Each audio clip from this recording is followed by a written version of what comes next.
guys, welcome back to the channel. As you've probably seen from the intro, if you want to call it that, we're having a bit of a tidy up, bit of a clean up. Engines out, sat outside of it here. I've get all the front of clean, get gearbox a quick, I say clean, a wipe down, let's call it one of them. It's not getting a major clean. As much as I'd like to strip it all apart and get it all blasted and cleaned and plated, I just haven't got the time. Sorry, I'm cleaning at the same time. So yeah, the plan is now we're going to strip the engine down a bit, get rid of a few bits that we don't need on it. Downpipe can come off, turbo can come off, pull the shields and the starter out, ready to drop the gearbox out, so we can chuck the flywheel and clutch in. And then all this is majorly greasy from when CV joint went, so we'll strip all that off, get all clean up, make it look all pretty. Tempted to go and get some engine enamel and just get a quick blotch up with a brush, but I just think it'll look garbage, so I'm just going to leave it looking rusty, which also looks garbage and saves time and money.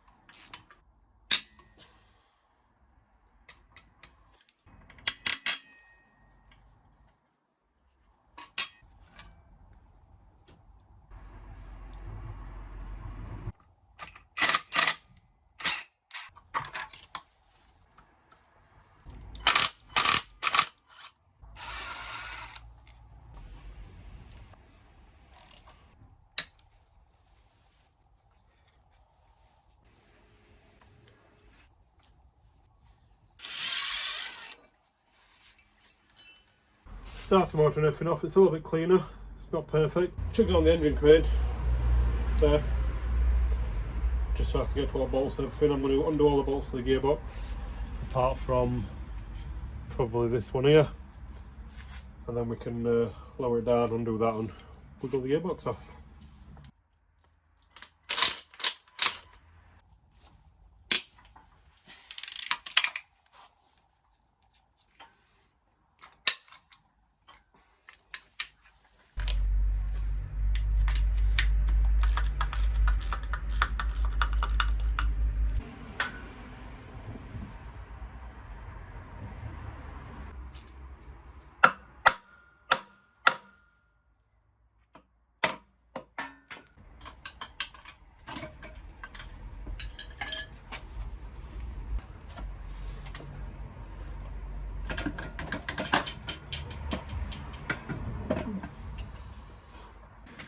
Right, gearbox is off. Horrible and greasy and oily. So I'll check the crank seal when I pull the clutch off. To pull the actual clutch off, it's just these little Torx bolts. Should be 9 of them, 3 there, 3 there, 3 there. So we'll get the engine back up in the air, whip that off, and have a look.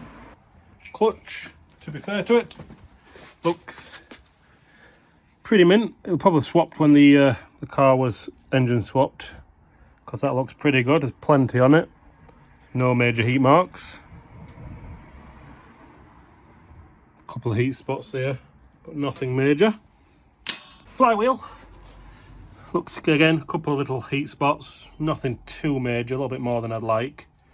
Seems to function okay, fairly heavy, we'll give that away in a bit.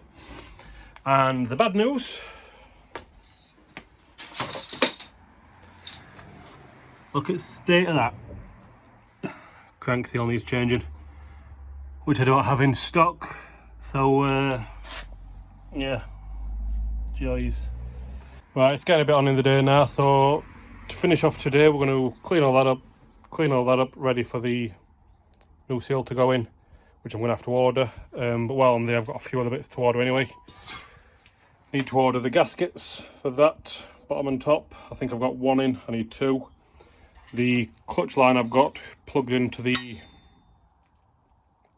clutch damper, and I want it to bypass it, so I need to order one of those. And I think that's it. Oh, I need to start thinking about a radiator, so I might order one of those in and start playing about. So I'll pick this up when it's all clean and my parts are ready to go on. 1 week later. Right, we're back. The engine looks a bit cleaner, gearbox looks a bit cleaner, and got parts. However, that is like a little cap that bolts in from inside. So you drop the sump and there's a bolt there and a bolt there. So I don't know if the sealant's failed or if it was the seal itself. And I'm reluctant to just change the seal and then have to change the, come back and do the sealant, especially because there's no sealant poking out of that hole. And these are stretch bolts. Probably get away with a single reuse, but kind of don't want to snap one. So I'm just going to do a little bit of research. What we have done, a friend of mine's been over. We did the cambelt. He did the cambelt because he knows what he's doing. All new tensioners, new water pump, new cambelt. It's a good job he did because it's starting to crack up a bit. So that's all been done. That's ready to go. We can mark that off in a second. But I'm not sure what to do about this.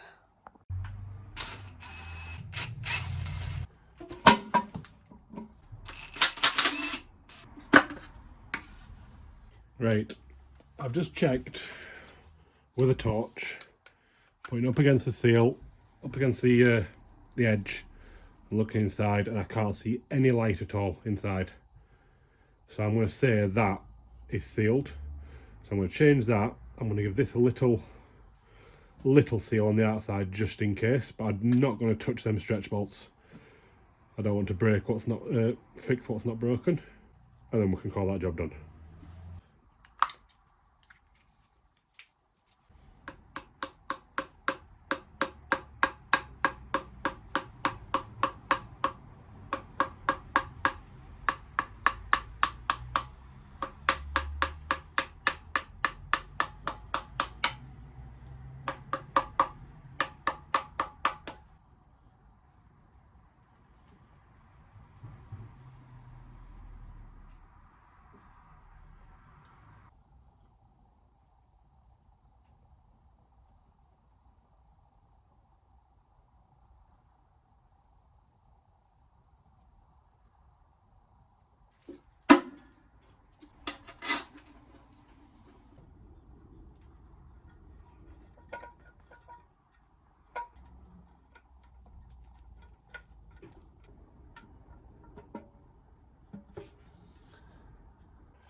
Right, so the sump's on, there's quite a few bolts, literally every sort of 3 or 4 inch all the way around. There is a specific order to tighten them up in and different torque values depending on where they are on the sump. Also under this section here and the same on the other side where the end bolt's on. A little bit of RTV, I use this stuff, come recommended to me. Bit of that on, we'll torque that on, and then it's onto the clutch and flywheel. Problem I've got is I'm going to slide on it to get the pilot bearing out. The pilot bearing does feel brand new, feels as good as the new one I've got in the box. So I'll have to see what I do about that. Right, new pilot bearings in. The old one did put up a bit of a fight. As you can see, I tried the bread trick first. If you don't know what that is, YouTube it. It's pretty fairly common. Just literally pack it full of bread and drive a drift in there and it pushes the bearing out. Did not want to move. I got a slide hammer, borrowed one. Did not want to move. It was just pulling the slide hammer through. What I ended up doing, just for reference, is this. Literally put that through, hook it behind the bearing, put pry bar across it. As you can see, it's actually sunk in a little bit, but put pry bar across there, another one across there, and then just do up that nut. Sorry, do up that nut, and it did enough just to get the bearing to move. And then the slide hammer just pinged it straight out. Probably could have got it with pry bar, to be fair. But while that were in there, I also got a little piece of 8mm aluminium, just while knocking about, and put it in there to stop it from like popping out, because that's what we're trying to do initially. So there you go, that's one way to your pilot bearing. This is a new one, it's been in the freezer all day. Literally put it in, put it against there, use a 27mm impact socket to drive it home. This is good because this means we can put the clutch and flywheel on. Look at that sexy piece of machined hardware. See the drilling marks here from balancing it. New flywheel, 6-ish, 6.2. The old one was about 12.4, so that's 5 kilos off the weight of the car and less rotational mass, which is even better. We can now get that bolted onto the engine. Right, so we've got fresh clutch bolts. They are stretch bolts, so they are not supposed to be reused and they can snap if you do. Luckily, the K-Tech kit comes with fresh ones, genuine Renault. So we'll hold the flywheel up like so. All the holes line up.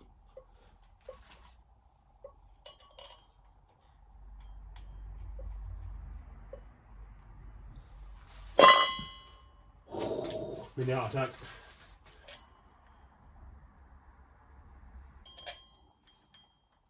Obviously we've inspected the full thing, made sure there's no funny burrs or anything like that. Everything's exactly as it should be. We've dry fitted the clutch and make sure all the pins line up and all the holes line up for the pressure plate. So now that's on, what we'll do is we'll buzz them in, not tight. Obviously these need to be torqued when being stretch bolts. I think the 70 Newton meters and you've got to go like 1, 4, 7. You skip 2 basically and you jump around it like that.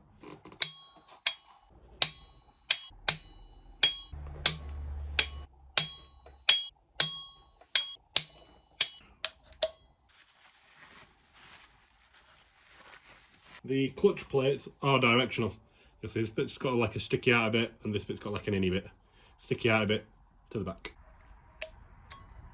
These are directional in that the pressure plate will only go on in a certain orientation. And yes, you will do it 3 times because you get it wrong first time every time.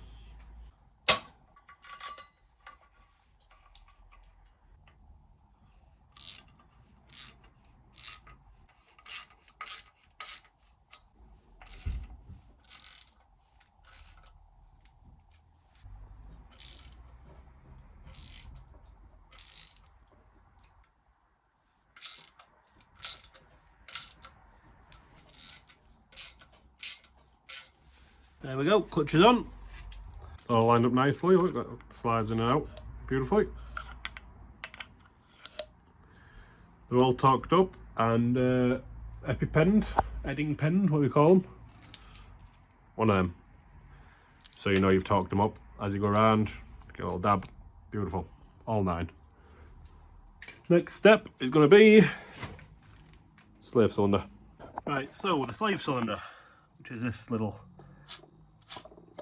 noisy thing here. It's got this little hose, I suppose, it's plastic though, which goes out of the gearbox.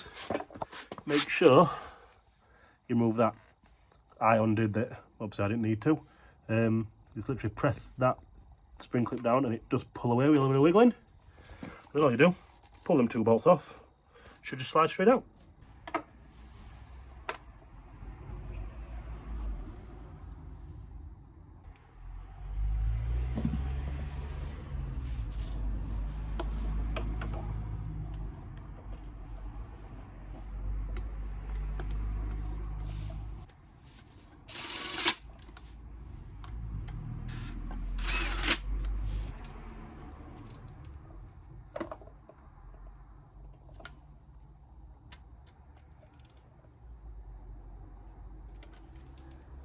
Right, it's time to marry them back together.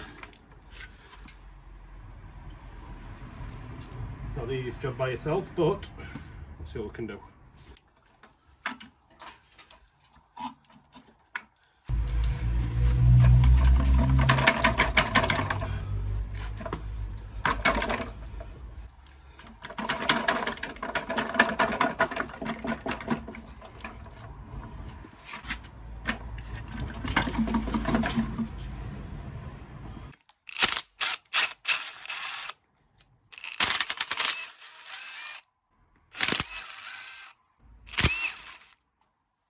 you come to do this, don't forget on the side of the gearbox, the bolt there, which is the, I think it's reverse lockout bolt, that will not pull out until you've removed that.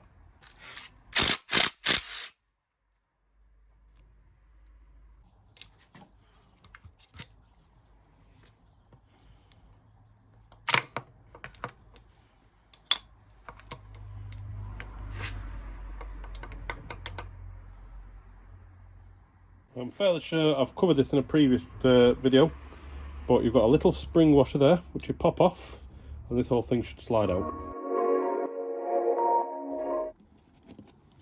That removed, you've got a big flat washer, a really thin washer, and that, it does bend a little bit, but it's nothing, a flat surface and a couple of taps with a hammer won't fix.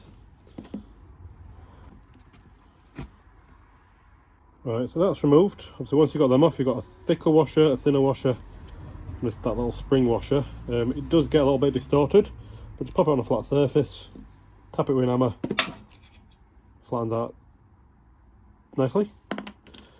That goes in there, like so, that goes in there, and this just slid out. It's that baggy, it's not great. So, right, so what we want to change is this bush here, and it's literally just those.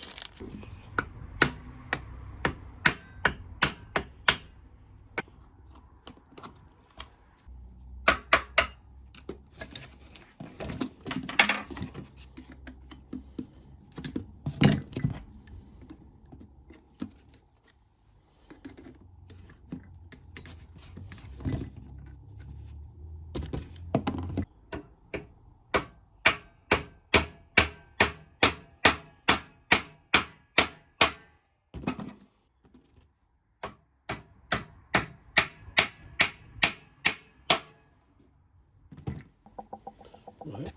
So I've had to drill it out a bit because I measured the battery diameter, which is 10mm.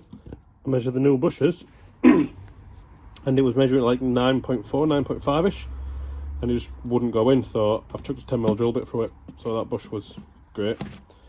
But yeah, so that goes that way around, that pointing down like so.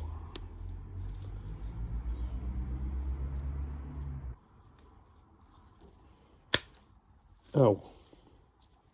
Thick washer, thin washer, spring washer.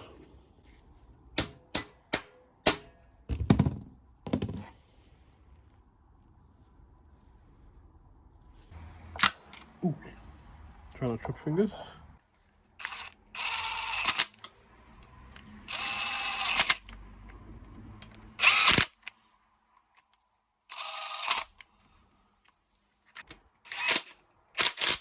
It's all in, all tight. So you've got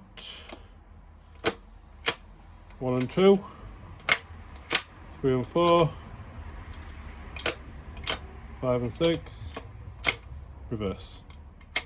Right, so the engine itself is all back together. I've just thrown the exhaust manifold on just for clearance and stuff. Just a starter motor to put back in, a few odds and ends, and the engine itself can go back in the car. But as I mentioned on my previous video, the downpipe's fairly inaccessible. So what I'm going to do is get the exhaust housing off the Megane 250 Turbo, sit it on here and chuck some bolts in to hold it in place, and have a look at starting to mock the downpipe up. I've got a little bit more on. All the mounts and whatnot are on. Heat shield, starters in place, and got the hot side of the turbo on. And I think that's where we're going to call this video done. Got plenty done, can knock off plenty on the list. Cam belt and ancillaries, clutch and flywheel, spigot bearing, slave cylinder. Not done bad, to be fair. A couple more gaskets through, still need to do this gasket and thermostat gasket and whatnot, but we can do that when it's in the car. It's not that big of a deal. Another video where we've been a little bit all over, so again I apologise. This stuff is pretty messy, trying to keep on top of stuff, trying to keep progress moving and videos together, so it's making the videos a little bit messy.